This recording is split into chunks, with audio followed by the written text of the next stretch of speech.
Buenas noches, Russell Santos Morales, mucho gusto. Eres representante de los vecinos del Arco, de los colonos del Arco. ¿Cómo va este larguísimo litigio que ya tiene 7 años? Les han estado intentando pues extorsionar para sacarles dinero a muchos de los vecinos, algunos ya les quitaron dinero. En este momento están afrontando un problema severo, que es la posibilidad de que a sus documentos de propiedad de sus casas le pongan allí que ustedes están en tierras de uso común del ejido de Chuburná, y esto no es así. Explícanos un poco más cómo está esta situación. Sí, nosotros estamos en este momento en la etapa de la sentencia dictada por el Tribunal Unitario Agrario número 34, ¿sí?, a cargo del magistrado José Lenín Rivera Uribe, con sede aquí en la ciudad de Mérida. Y en este momento la sentencia va dirigida hacia nosotros en el sentido de que definitivamente para nosotros no es procedente la restitución de tierras. Y no es procedente la restitución de tierras por un solo punto que realmente el ejido no pudo cumplir, según esta sentencia. Y ese punto que no pudo cumplir es que no cumplieron realmente con la identidad de la cosa. ¿Qué significa esto? Significa que no lograron ellos hacer compatibles las superficies que ellos demandan contra la superficie que actualmente existe, vaya.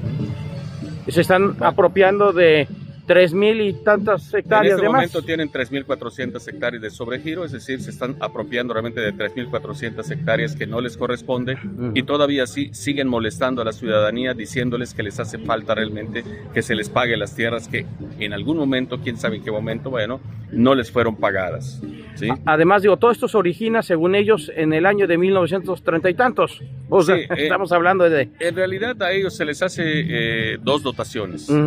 Una dotación se le da en 1929, que se ejecuta en 1925, que se ejecuta en 1929, y posteriormente se les dota una ampliación de 1935. Pero la de nosotros está dentro de la poligonal que les fue dotada realmente en 1925 y ejecutada en 1929. Y en aquel entonces ellos dijeron haber recibido 4,248 hectáreas, y eso es una mentira, porque hubieron más de 400 hectáreas que no recibieron ellos, porque en aquel entonces no tenían el tiempo, no tenían al personal, y ellos no se hicieron ninguna reserva para poder recibir en otro momento esas más de 400 hectáreas que se hicieron sobre la hacienda de Xcanatum. Por lo tanto, ellos solamente recibieron aproximadamente 3,800 hectáreas, ¿sí?, que sumado realmente a la ampliación les da 5,910 hectáreas. En el momento en el que a ellos en 1994 le entregan nuevamente sus tierras al comisariado ejidal, ellos de las 5,910 hectáreas ya tenían un sobregiro de 1,560 hectáreas, porque les dicen que tienen una expropiación por 7,240 hectáreas. Es decir, las 1,560 hectáreas inexplicablemente ahí están asentadas. Y sin embargo, no se les cuestiona ese sobregiro, no se les cuestiona ni voltean a ver realmente por qué razón existe ese sobregiro. Posteriormente, ellos se constituyen en asamblea el 30 de junio de 1996 y determinan ellos autoasignarse 1,910 hectáreas, de las cuales inexplicablemente, sumado realmente a las anteriores, tienen más de 3,400 hectáreas que se están apropiando, que definitivamente no les corresponde. Pero además, no se sabe exactamente en dónde estarían ubicadas estas hectáreas que se están apropiando. Es decir, ¿cómo pueden ellos decirle a un vecino, usted está en terrenos de uso común de nuestro ejido y ahora usted nos tiene que pagar, y esto pues casi 100 años después? Sí, en realidad las tierras, recordemos nada más qué son las tierras de uso común. Las tierras de uso común son las tierras que utilizan a los ejidatarios, que se la dividen de alguna manera en la asamblea de manera equitativa. Y que no se pueden vender, no se pueden transferir. No se pueden transferir, pero les sirve a ellos para su sustento. Es decir, que en esas tierras debimos haber nosotros encontrado pues sembradíos, por ejemplo, proyectos agrícolas como puede ser maíz, frijol, lo que ellos necesitan para su sustento, o con proyectos pecuarios debimos haber encontrado ovejas, chivos, potreros.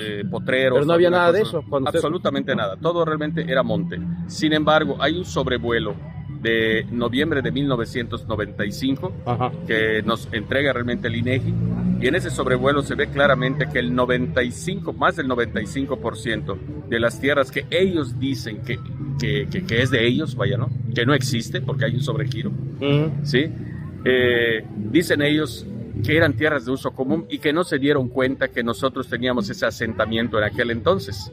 Es totalmente ilógico, porque para poder hacer esa asamblea tuvo que haber existido un notario, y el notario perfectamente sabía de la existencia de este asentamiento humano.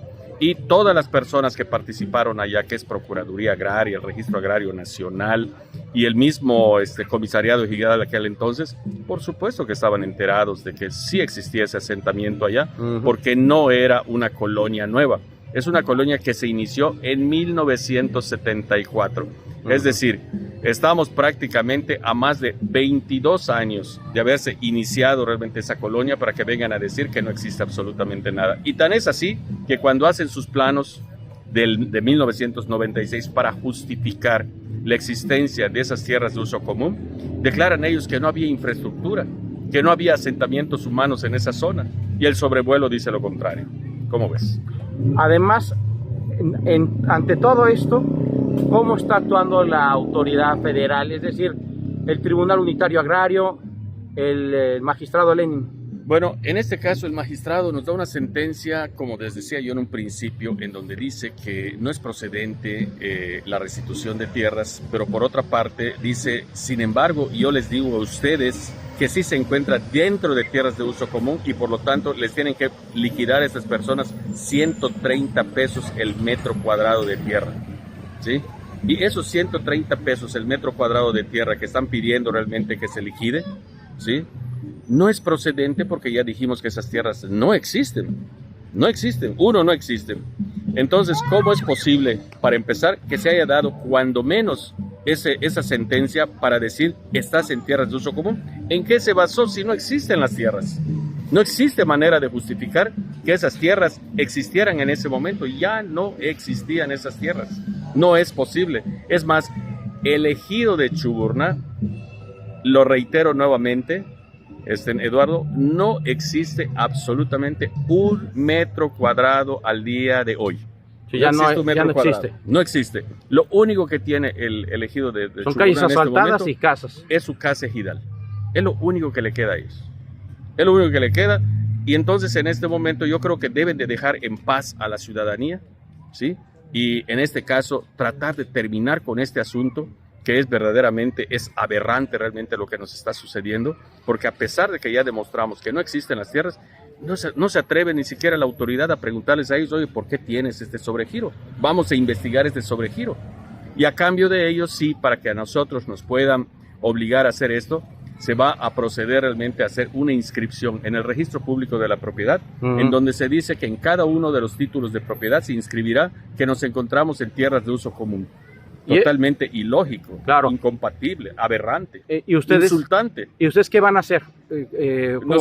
Nosotros vamos a proceder realmente al recurso de revisión, porque además hubo una falta muy grande que cometió el magistrado al no acatar la instrucción que vino como parte de la sentencia del recurso de revisión interpuesto por el ejido de Chuburná, en el que se le pide elaborar un plano policromático, en donde él tenía que asentar allá sobre el plano definitivo las 40 expropiaciones que han tenido lugar en las últimas décadas. Claro, por supuesto, desde que les fue entregada las tierras hasta 1994. Y que les fueron pagando paulatinamente a los ejidatarios. Por supuesto, y está todo realmente perfectamente bien documentado y referenciado en los diarios oficiales correspondientes. Entiendo.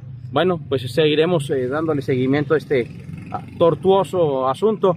Esperemos que se resuelva ya y que los dejen en paz, porque le ha causado mucho daño a muchas familias, falta de sueño, enfermedades, y además algunos ya pagaron, inclusive. Sí, y además aprovecho realmente este momento, Eduardo, para hacer un llamado a toda la ciudadanía de Mérida y Yucatán para que no se dejen amedrentar realmente por el ejido de Chuburná.